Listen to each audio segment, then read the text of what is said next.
नमस्कार दोस्तों, स्वागत है आपका अपना YouTube channel Manish motivational classes में। हम उम्मीद करते हैं कि आप लोग बहुत अच्छे होंगे।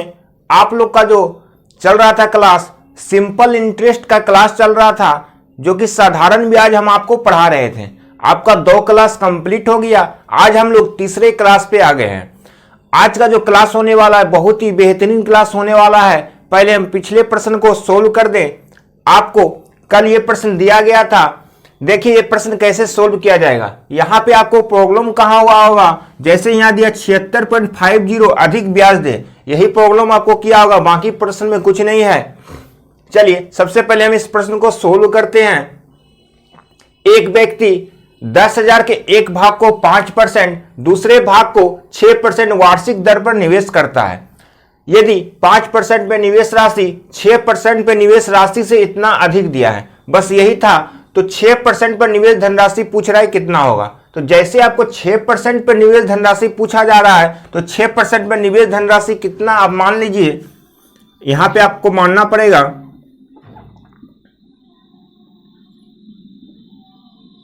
हम मान लेते 6% पर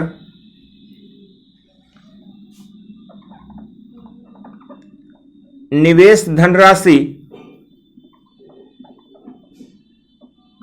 मतलब कहने का मूलधन P मान लेते हैं X रुपया, क्योंकि आपको 6% पे प्रश्न में पूछा जा रहा है, तो 6% का ही आप X रुपया मान लीजिए। आप किसको 2 भाग में बांटने का रहा है, 10,000 को 2 भाग में बांटने का रहा है, एक 5% पे एक 6% पे। तो 10,000 को 2 भाग में बांटिएगा तो एक भाग हमारा X हो गया, तो दूसरा भाग क्या हो जाएगा, दूसरा कितना 5% पे है, तो 5% पे कितना हो जाएगा दूसरा भाग, इसका मूलधन कितना हो जाएगा 10,000 माइनस X कह सकते हैं हम।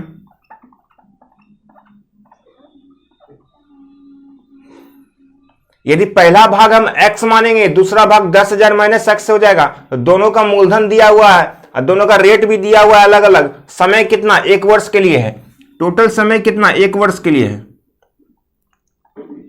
क्योंकि यहां वर्ष में कह रहा है।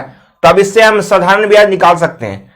साधारण ब्याज बराबर लिखिए P गुने R गुने T बटे 100 होता है। आपको पता है सिंपल इंटरेस्ट का हम फॉर्मूला लिखा चुके हैं आपको। SI बराबर क्या होता है, P गुने R गुने T बटे 100। इसी फॉर्मूला पे हम पूरा सिंपल इंटरेस्ट आपका खत्म करने वाले हैं और आपको इसमें कुछ देखना ही नहीं है। चलिए हमारा प्रिंसिपल कितना है यहां पे 10,000 माइनस X, इसका रेट कितना है 5% और समय कितना 1 वर्ष के लिए बटे 100 बराबर, इसका प्रिंसिपल X रुपया है, X गुना रेट कितना 6% पे माने हैं आप और समय 1 वर्ष के लिए बटे 100। अब यहां पे ध्यान दीजिए क्या बोल रहा था, 5% पर निवेश राशि 6% पर निवेश राशि से 76.50 अधिक ब्याज दे। 6% में से कितना अधिक ब्याज देगा, 6% से 76.50 अधिक। तो इसमें प्लस कर दिए। अब इसको जब सोल्व कीजिएगा तो आपको X का मान आ जाएगा, वही प्रश्न का आंसर आ जाएगा आपका। X का मान कैसे निकालेंगे, देखिए जब ये प्लस में है बराबर के इस पर आएगा तो माइनस हो जाएगा, -6x बटे 100। तो एलसीएम हमारा 100 हो जाएगा। जब एलसीएम हमारा 100 हो जाएगा तब इसको गुना करेंगे, 10,000 में 5 से गुना कीजिए 50,000 हो जाएगा। ये हमारा 50,000 हो गया, माइनस 5x हो जाएगा, ये प्लस 6x इधर आके -6x हो जाएगा। अब बटे 100 है, 100 को जब हम गुना करेंगे 76.50 में तो पॉइंट उड़ जाएगा, तो 7650 रुपया हो जाएगा ये। अब यहां देखिए 6 5 11 माइनस 11x बराबर के उस पर जाएगा तो प्लस 11x हो जाएगा बराबर 50,000 में 7650 माइनस कीजिएगा तो कितना आ जाएगा, ये टोटल आ जाएगा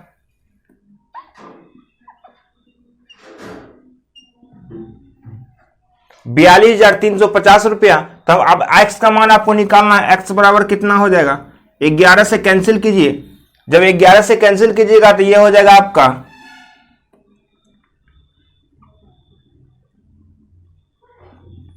3850। इस प्रश्न का राइट आंसर आपका आ गया।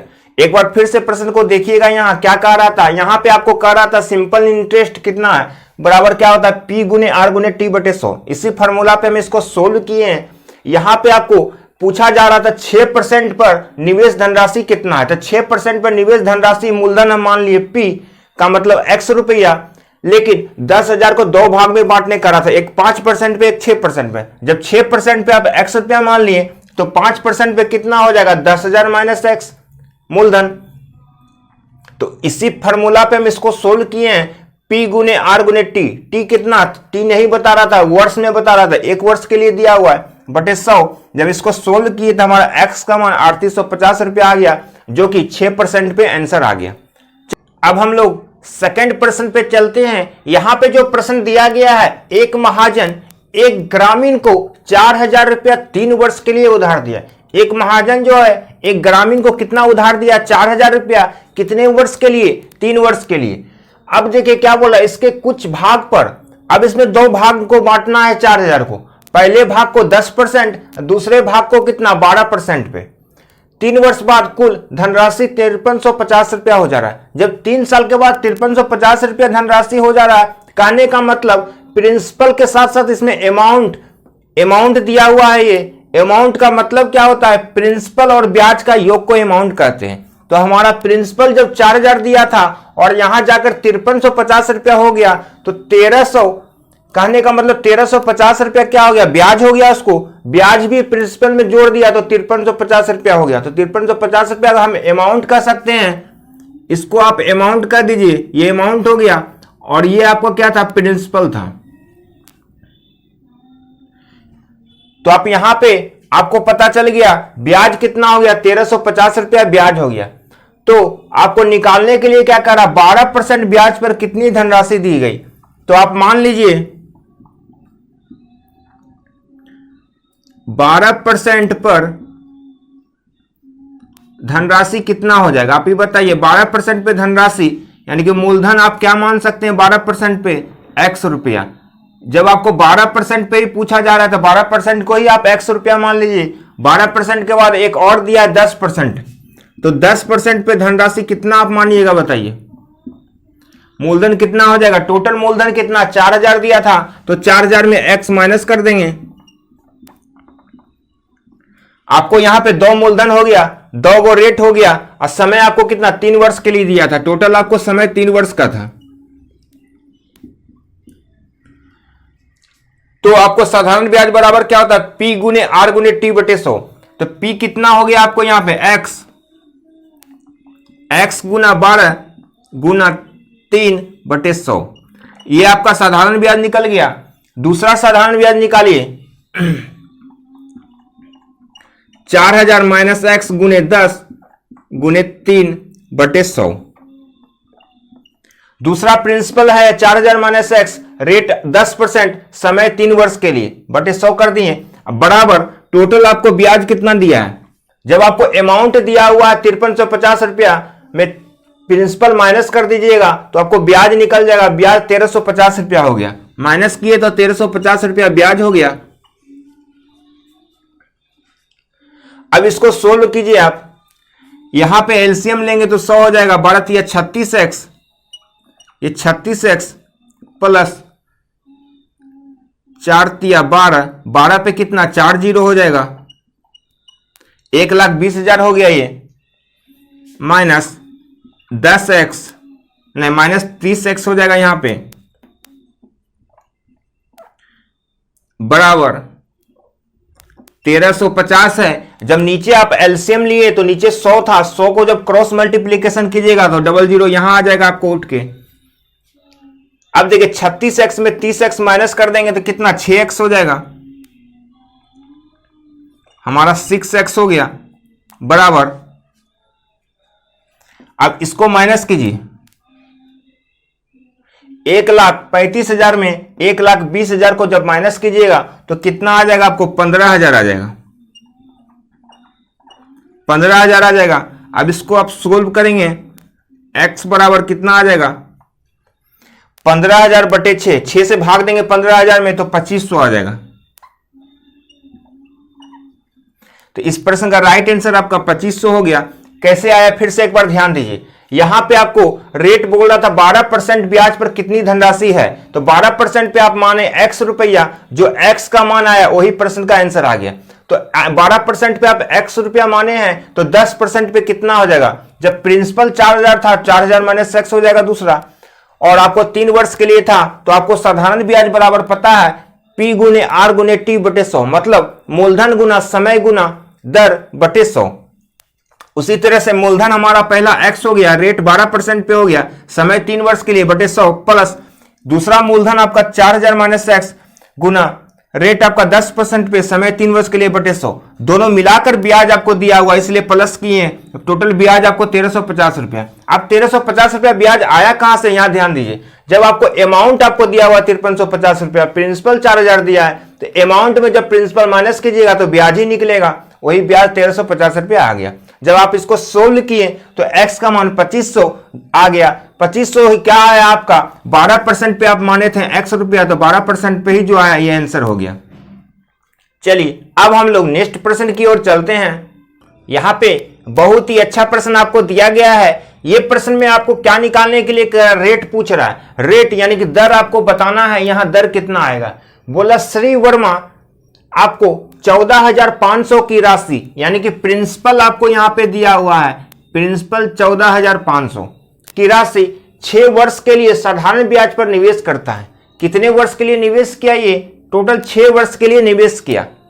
अब यहां पे ध्यान दीजिए, फिर आगे क्या कर रहा है, ब्याज की किस वार्षिक दर पर 21460 रुपया मिलेगा। तो कहने का मतलब 21460 रुपया क्या हो गया, ये आपका क्या हो गया, अमाउंट हो गया। आपको यहां अमाउंट भी दिया है, प्रिंसिपल भी दिया है, तो आप यहां क्या निकाल सकते हैं, ब्याज आप निकाल सकते हैं। तो आप ब्याज बराबर क्या हो जाएगा, टोटल यहां पे SI बराबर क्या होगा आप बताइए। SI बराबर टोटल आपका 21460 में माइनस कर दीजिएगा 14500। जैसे 14500 माइनस कीजिएगा तो आपको टोटल कितना ब्याज आ जाएगा आप बताइए। 21460 में 14500 माइनस कीजिएगा तो आ जाएगा आपका 6960। टोटल ब्याज आपका आ गया इतना। अब इसको कैसे सोल्व करेंगे, आपको पता है टोटल साधारण ब्याज बराबर क्या होता है, ये आपका सिंपल इंटरेस्ट है, मतलब ब्याज है। साधारण ब्याज बराबर P गुने R गुने T, तो प्रिंसिपल आपको कितना 14500, जब प्रिंसिपल 14500 गुना रेट कितना, रेट तो ही आपको निकालना, रेट पता नहीं है तो रेट मान लीजिए R, और समय कितने वर्ष के लिए, 6 वर्ष के लिए दिया है तो गुना 6 हो जाएगा, बटे 100 हो जाएगा। आपको हम यहां बोले थे फर्स्ट क्लास में, इस फार्मूला से हम रेट भी निकाल सकते हैं, समय भी निकाल सकते हैं, प्रिंसिपल भी निकाल सकते हैं, अमाउंट भी निकाल सकते हैं। इसी फार्मूला से हम हर चीज निकाल सकते हैं। यहां पे आपको देखिए ब्याज यदि निकल गया तो रेट आपको आराम से निकल जाएगा। आप ब्याज निकाल लिए हैं, अब इसको आप सोल्व कीजिए, 00 से 00 कैंसिल हो जाएगा,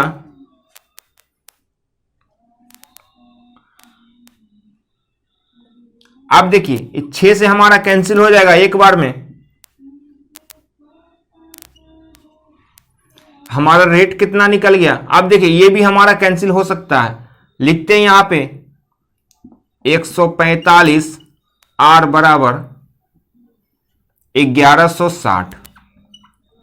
अब 145 1160 कितना बार में कटेगा, यदि हम 8 बार में कैंसिल करते हैं, 8 पंचे 40 का 0 बाकी 4, 8 चौके 32, 4 36 का 6 बाकी 3, 8 3 11 कट गया आराम से। तो हम यहां पे लिख सकते हैं R बराबर 8%। इस प्रश्न का राइट आंसर आपका 8% आ गया। कैसे, एक बार फिर से ध्यान दीजिए। हम आपको बताएं यहां पे जब प्रिंसिपल दिया हुआ है और यहां अमाउंट दिया हुआ है, तो ये दोनों को माइनस कीजिएगा तो आपका ब्याज निकल जाएगा, जो कि आपका माइनस किए तो ब्याज आपका निकल गया। जैसे ब्याज निकल गया, ब्याज बराबर P गुने R गुने T बटे 100 किए तो आपका रेट कितना 8% आ गया, जो कि इस प्रश्न का राइट आंसर आ गया। चलिए, यदि आपको यह वीडियो अच्छा लग रहा हो तो लाइक और शेयर जरूर कीजिएगा। अब हम लोग नेक्स्ट प्रश्न की ओर चलते हैं। यहां पे बहुत ही अच्छा प्रश्न दिया गया है। यहां पे आपको मूलधन नहीं दिया है, प्रिंसिपल आपको नहीं दिया गया है, लेकिन आपको 3 गो प्रिंसिपल निकालना है। यहां बोल रहा है तीनों प्रिंसिपल का अनुपात आपको पूछा जा रहा है। एक बार पढ़िए प्रश्न को। एक व्यक्ति क्रमशः 6 वर्ष के लिए, 10 वर्ष के लिए और 12 वर्ष के लिए, आपको 3 को दिया हुआ है समय, एक 6 वर्ष, एक 10 वर्ष, एक 12 वर्ष के लिए साधारण ब्याज की क्रमशः उसका तीनों का रेट भी दिया है, 10%, 12% और 15% की वार्षिक दर पर धन लगाता है। अब कितना धन लगा रहा है ये पता नहीं है, समय तो पता है और रेट भी पता है। यदि 3 वर्ष के बाद प्रत्येक स्कीम से बराबर ब्याज मिले, कहने का मतलब 3 साल के बाद तीनों का ब्याज क्या है, बराबर है, एक दूसरे को बराबर करना है, तो इन मूलधनों का अनुपात कितना है। आप मान लीजिए तीनों मूलधन कितना हो जाएगा, एक आपका यानी कि मूलधन हो जाएगा, यहां पे मान लेते हैं 3 को मूलधन मान लेते हैं, एक x मान लेते हैं, एक y मान लेते हैं, एक z मान लेते हैं। आप यहां पे 3 मूलधन मान लिए, एक x, एक y, एक z। अब क्या करना है, साधारण ब्याज बराबर क्या होता है, P गुने R गुने T बटे 100। तो पहला प्रिंसिपल कितना हो गया, जब हम फर्स्ट को सोल्व करेंगे तो पहला प्रिंसिपल x हो गया और समय कितना हो गया 6 वर्ष के लिए और रेट कितना है 10% बटे 100। ये फर्स्ट प्रिंसिपल निकल गया और सेकंड निकालेंगे, दूसरा का प्रिंसिपल y है और समय 12% और रेट कितना 12% पे। दूसरा क्या है, y है प्रिंसिपल और समय 10 वर्ष और 12% रेट है, तो यहां पे 10 वर्ष हो जाएगा बटे 100 बराबर तीसरा कितना हो जाएगा प्रिंसिपल z और समय कितना है 12% पे और रेट कितना 15, रेट हो गया आपका 15%। जब रेट 15% है बटे 100 हो गया। अब क्या कह रहा है यहां पे ध्यान दीजिए, पर धन लगाता है यदि 3 वर्ष बाद प्रत्येक स्कीम से बराबर ब्याज मिले, यानी कि तीनों क्या है एक दूसरे का बराबर है। अब हम इसको सोल्व करेंगे तो हमारा देखिए क्या होगा, यहां ध्यान दीजिएगा, हमारा 100 से सब कैंसिल हो जाएगा, बेस तीनों का हमारा कैंसिल हो गया,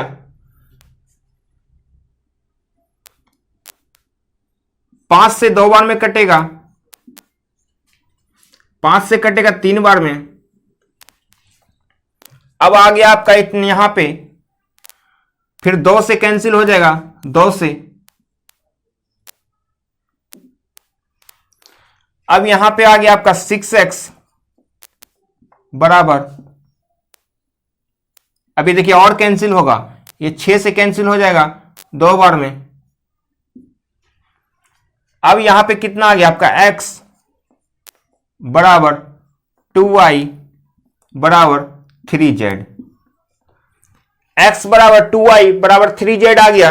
अब आपको निकालना क्या है, तीनों का अनुपात पूछा जा रहा है यहां पे, तो x अनुपात y अनुपात z, यही निकालना है। अब इसको हम कैसे सोल्व करेंगे, यहां ध्यान दीजिए, जब भी ऐसा इक्वेशन आ जाए आपको x बराबर 2y बराबर 3z, यदि अनुपात में निकालना हो x अनुपात y अनुपात z, तो x का मान कितना होगा बताइए। जैसे x का मान निकालना तो x को छिपाना होगा आपको, 3 को 2 से गुना कीजिए, 3 दूना 6, तो x का मान आ गया 6 आपका।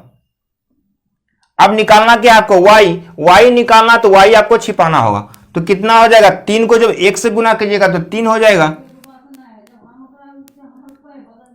अब z आपको निकालना है, जब z निकालना है तो z को आपको छिपाना होगा, 2 को 1 से गुना कीजिएगा तो 2 हो जाएगा। तो आपको इस प्रश्न का राइट आंसर आपका आ गया 6:3:2, आपका रेशियो में आ गया। एक बार फिर से प्रश्न को देखिएगा, यहां पे प्रिंसिपल आपको नहीं दिया तो प्रिंसिपल मान लिए, पहला x, दूसरा y, तीसरा z। तो साधारण ब्याज का फॉर्मूला होता है P गुने R गुने T बटे 100। पहला प्रिंसिपल जब x माने तो पहला का समय 6 वर्ष और रेट 10%, दूसरा का प्रिंसिपल y और समय 10 वर्ष और रेट 12% पे, तीसरा का प्रिंसिपल z माने हैं, समय कितना 12 वर्ष के लिए, रेट 15% पे। जब तीनों बराबर है, जब इसको सोल्व किए तो x बराबर 2y बराबर 3z आ गया। जब आपको x निकालना हो तो x को छिपाएंगे, 3 को 2 से गुना करेंगे तो 6 हो जाएगा। जब y निकालना तो y छिपाएंगे, 3 को 1 से गुना करेंगे तो 3 हो जाएगा। जब आपको z निकालना तो z को छिपाएंगे, 2 को 1 से गुना कीजिएगा तो 2 आ जाएगा, जो कि 6:3:2। इस प्रश्न का राइट आंसर आ गया x अनुपात y अनुपात z। चलिए अब हम लोग नेक्स्ट प्रश्न की ओर चलते हैं। यहाँ पे ध्यान दीजिएगा प्रश्न की ओर। ये जो प्रश्न कह रहा है बहुत ही इंपॉर्टेंट क्वेश्चन आपको दिया गया है। साधारण ब्याज की वार्षिक दर पे 11.5% से 10% हो जाने पर एक व्यक्ति को एक वर्ष में 55.50 की हानि होती है। तो मूलधन कितना है, आपको मूलधन निकालने के लिए करा, यानी कि प्रिंसिपल। आपको हम बताएं प्रिंसिपल हमेशा कितना होता है, 100%। कोई भी चीज हमेशा 100% होता है। आपको जब हम चक्रवृद्धि ब्याज पढ़ा रहे थे उसमें भी आपको हम बताए थे प्रिंसिपल यदि नहीं दिया हो तो प्रिंसिपल आप मान सकते हैं कितना, 100%। तो आप यहां पे मान लीजिए प्रिंसिपल कितना मान लेते हैं, 100%। जब प्रिंसिपल 100% आप माने, अब यहां पे क्या बोला, वार्षिक दर पे रेट आपको कितना कह रहा है, 11.50 से 10% हो जाने पर परसेंटेज में क्या हुआ, गिरावट हुआ। 11.5% से 10% हो गया। जब यहां परसेंटेज में गिरावट होगा तो ऑटोमेटिक है, यहां पता हानि ही होगा, लाभ तो कभी नहीं हो सकता है। 11.5% से 10% हो गया तो लॉस ही होगा। तो हानि यहां पे कह रहा है, कितना परसेंट का हानि हुआ है यहां पे बताइए। यदि हम 11.5% में 10% माइनस करेंगे तो 1.5% का लॉस हुआ। तो 1.5% आपको बराबर तुलना कर दीजिए, 1.5% बराबर टोटल कितना हो गया, कितना का हानि हुआ, 55.50। 55.50 का हानि हुआ। तो 1% का मान कितना हो जाएगा बताइए, 1% बराबर कितना हो जाएगा। आप इसको जब काटिएगा तो ये कितना, 37 बार में कैंसिल हो जाएगा। तो आपका टोटल 1% का मान 37 हो गया।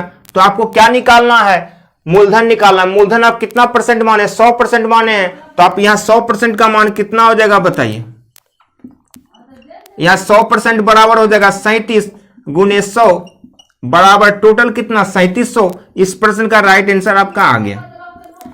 कैसे आया, यहां फिर से ध्यान दीजिएगा। यहां पे बोल रहा है 11.5% से 10% होने पर 55.50 का हानि होता है। तो कितना परसेंट का यहाँ लॉस हो रहा है बताइए। 11.50 में 10% माइनस कीजिएगा तो 1.5% का हानि हुआ। तो 1.5% बराबर कितना हो गया, 55.50 रुपया। तो 1% का मान हमारा 37 रुपया हो गया। तो हम टोटल प्रिंसिपल 100% माने हैं, तो 100% का मान कितना हो गया, 3700, जो कि इस प्रश्न का राइट आंसर आपका आ गया। चलिए आज हम इतना ही रहने देते हैं। अब हम कल फिर आपको नया प्रश्न आपको देने वाले हैं जो कि आपका एग्जाम में बहुत ही इंपॉर्टेंट है। कहीं मत जाइएगा आप लोग। इस मनीष मोटिवेशनल क्लासेस को लाइक और सब्सक्राइब जरूर कीजिएगा। धन्यवाद।